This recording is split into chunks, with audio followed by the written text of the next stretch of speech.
which makes things quite interesting when you think about specialization phases. So say again, if you have really big legs, what you might be able to do is drop your leg volume down so you can bring your upper body volume up. So say if you want a bigger chest, say if you want a bigger back, you might be able to do 20, maybe even 30 sets of back and chest. Hey guys, welcome to the RMH Project. In this episode, we're going to be discussing how many sets you need to be doing per week to grow as much muscle as possible. If you're new to the channel, welcome. My name is Ryan. I am an ex-NRL player, online coach, and natural bodybuilder. And this channel is all about getting jacked. And that's what this series is. It is the How to Get Jacked series. We're on episode 4. If you haven't watched the previous 3, definitely recommend going back and watch it. We talk about exercise selection, so how to pick the right exercise for you, perfecting form, and we also talk about intensity and making sure that we are training hard enough, okay? Now, with this one, we're going to be talking about sets, okay? So what is also called training volume, okay? So how many sets we need per week to grow as much muscle as possible. And now the main reason why I want you guys to go back and watch those previous 3 episodes is not because I want to get more views, which is obviously a nice thing as well, but we need to make sure that we're getting those 3 areas right so we're able to lay the foundation to build volume on top of, okay? So we need to make sure that exercise that we're using is targeting the right muscle group. We need to make sure that the form that we're using is right for that muscle group as well, that we're getting a full range of motion, that we're standardizing it. So as we progress over time, that we're actually getting stronger and we're not just reducing range of motion. And then also making sure that we're using adequate intensity. Okay, make sure we're training hard enough to recruit as many muscle fibers as possible so we're able to grow as much muscle fibers as possible. Okay, once we have those things, then we can build the volume on top of it so that every little set that we add, we're actually making sure that it's as effective as possible, okay? So every set that we add is as effective as possible by ticking off those 3 boxes, all right? So if you haven't watched those, definitely encourage you guys to go back and watch. But for today's episode, we're going to be talking about working sets, okay? So you've got 8 to 20 working sets per week is the average recommendation, okay? So on average, most people will grow really well from 8 to 20 sets. Now, is there people that can be below that? For sure. Can you grow muscle above that? Of course. But that is roughly the average. And if you're inside that, you're probably going to be okay. Now, even within that, there will be, and you'll find in yourself that there'll be certain muscle groups that might respond better from lower volumes. There are certain muscle groups that might respond for higher volumes. Okay. Now, just a little recommendation, a little guideline as it comes to this is that generally bigger muscle groups require less volume, and then smaller muscle groups can sort of handle a little bit more volume. Now, the main reason for this is 2 factors. One, bigger muscles acquire a lot more fatigue or accumulate a lot more fatigue, and then they also require less recovery demands, okay? So a little analogy that I like to think of is when we're talking about training. If you're thinking about bigger muscle groups, if you're doing a lot of sets and you're hitting them with quite high frequency, generally it's like cleaning up after yourself in the kitchen, okay? So you have a big roast dinner, all right? You got all this mess, you've chopped up all the veggies, you've chopped up all the potatoes, you got your meats, you got the oven, all different cooking surfaces that you have to clean up after. We're not doing that for every meal, okay? It's the same thing with bigger muscle groups, okay? If we're allocating a lot of volume to those muscle groups, and it's going to take a lot for your body to be able to recover that muscle group and be able to clean up and be able to reduce fatigue, okay? So that's one thing that you need to keep in mind when allocating volume is that although, yeah, it sounds great, just chuck 20 sets for everything, okay? Quads 20 sets, hamstring 20 sets, chest, whatever the case may be, everything's 20 sets, but you also have to make sure that you're recovering from that volume and the fatigue is not building super high, okay? So we need to make sure that we can actually improve over time and that we don't just do 20 sets of every muscle group for 2 weeks and then we're in the ground and we've got niggling injuries and you're unable to progress your volume. You're actually starting to go down. You've got to take a deload. So therefore, you're deloading every 2 weeks, which means a third of the year you spent deloading instead of actually training. So there's a few little nuances when it comes to volume, and you shouldn't just go around and just slap, okay, this muscle group needs 20 and this, you know what I mean? So there is a lot of individualization that you need to think about when it comes to volume, okay? And as I said, as a bit of rule of thumb, generally smaller muscle groups like delts, calves, traps, forearms don't accumulate much fatigue at all. recover very quickly. You can hit them with a lot of sets. You can hit them quite frequently, and you don't really have to worry about the recovery demands and the fatigue costs that you're going to pay from doing a lot of sets with those. You can probably even chuck arms in there, depending. I could definitely chuck arms because I haven't got very big arms. Maybe people with bigger arms, they might need a little bit longer to recover. But yeah, as I said, there's a lot of nuances that come around when it comes to allocating volume.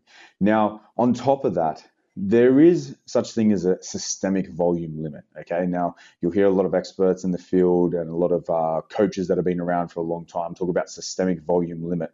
And what they're sort of talking about is if you totaled the whole weekly sets, so you took your legs volume, your upper body volume, arms, or whatever the case may be, you put them all together and you counted out those sets, that would be your total weekly sets. Okay.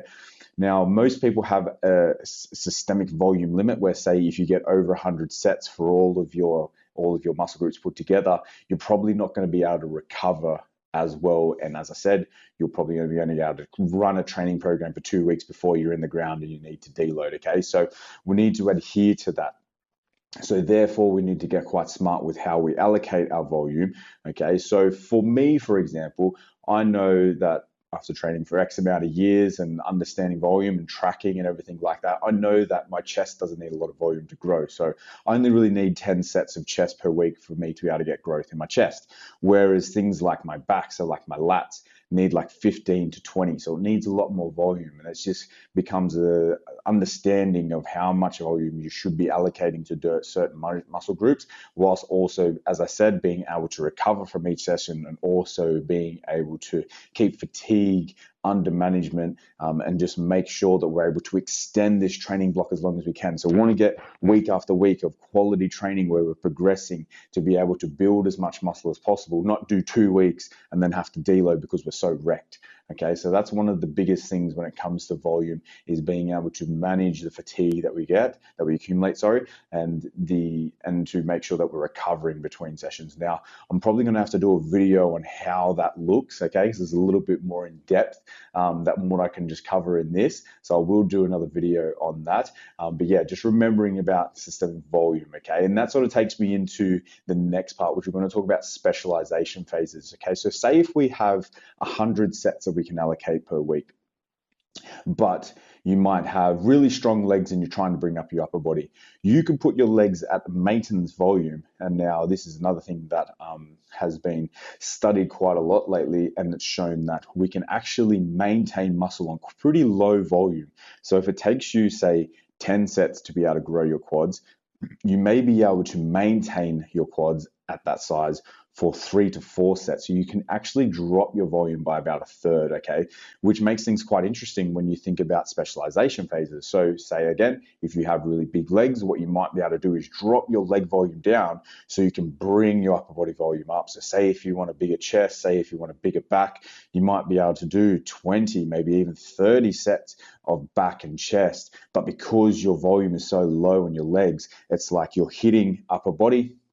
And yes, it's very fatiguing. Yes, it's got a lot of recovery demands, but because your leg volume is so small, you're getting not much fatigue from that. The recovery demand isn't as high, but you're still maintaining that muscle, but your potential to be able to grow your upper body is increased by so much. So that is what a specialization phase is. If you have a muscle group that's maybe lagging, you have a couple of stronger muscle groups, especially if you're more an advanced trainee or someone sort of on that later end of intermediate, you might be able to allocate a bit more volume to certain areas where you want to bring up and potentially bring volume down in other areas. So it's a little more of an advanced technique, as I said. But I've used this of late to be able to bring up my back and my delts, and it's worked really, really well. And I've definitely accelerated my gains from what I would have if I sort of just spread the volume out equally and just sort of hope for the best. Whereas I brought a lot of volume down and really increased those, and I've seen really great growth from that. So yeah, just understanding the nuances. What my general recommendation would be is to start most of your muscle groups, especially the bigger muscle groups, around that sort of 10 sets per week mark, and then potentially your smaller muscle groups, so maybe arms and delts and stuff like that, and maybe carbs, you can put up towards that sort of 15 sets per week range. See how you're recovering. If you're recovering really easy, if the sessions feel easy, if you're able to back up week after week and you feel walking out of the gym, you feel pretty sweet, you're not super fatigued, then add a couple of sets to the muscle groups that you're wanting to grow. So say if you're more prioritizing chest, maybe add 2 sets to chest after week 3. See how that goes. Run that for a little bit. And then you can start to bring up other areas and start to increase volume. And then you'll be able to understand, okay, like if I do 10 sets, or if I do 15 sets on quads, geez, that's really fatiguing and I struggle to recover. So maybe my perfect sort of growth volume landmark that you want to go for is around sort of that 12 to 14 sets. That might be your sweet spot. But then when it comes to back, my back recovers super easy, and I'm able to manage fatigue even though I'm doing high sets. So your back volume might be around that 18 to 20. Okay, so it's just understanding those things. So I go bigger muscle groups, start around that 10 set mark, and then you can go your smaller muscle groups around that 15, and just depending on which ones you're wanting to prioritize, you can add a set or 2 every couple of weeks or so. You want to give it a couple of weeks. Don't just go week 1 and ramp all the sets up. Give it a couple of weeks, see how you feel, see how fatigue is, see how you're recovering, see if you're actually progressing over time. Because it's all good and well to throw a whole heap of volume, but if you're not actually progressing over time, then what's really the point? Are we actually getting stronger? Are we actually building muscle? Because if we are building muscle, we should be able to see a gradual progression in strength because of the extra tissue that we're able to use to put towards, whether we're pulling or pushing or whatever the case may be. We should be able to put that extra tissue to work. Okay, so hopefully this has helped, guys. Definitely we'll do a little bit more of a deeper dive into like how to allocate volume, how to understand the different parts of fatigue, and how to understand the different parts of, is it very stimulative? So I will do a little bit more of a deeper dive into that, probably get a little bit more nerdy on it. But if it's something that you're wanting to get an understanding of quick, we're coaches at RMH Coaching. This is what I do. I do online coaching. So if you want to reach out, it's something that I've put a lot of time into the systems around that I apply to my clients, and make sure that we're able to get the best outcome and to find that perfect volume landmark for them. And it's something that I'm really interested in, if you can't tell already. Super interested in it. I really think that if you nail the first bit, as we spoke about with like exercise selection, form, and then we're also getting the right technique, if we're really good and make sure we're nailing those 3 things, you can really start to use the lever of volume to push it up and see some quite amazing results, as long as we're able to understand the management of fatigue along with that as well. So if you want to get a bit of a shortcut to that and understand it quickly, by all means, you can reach out.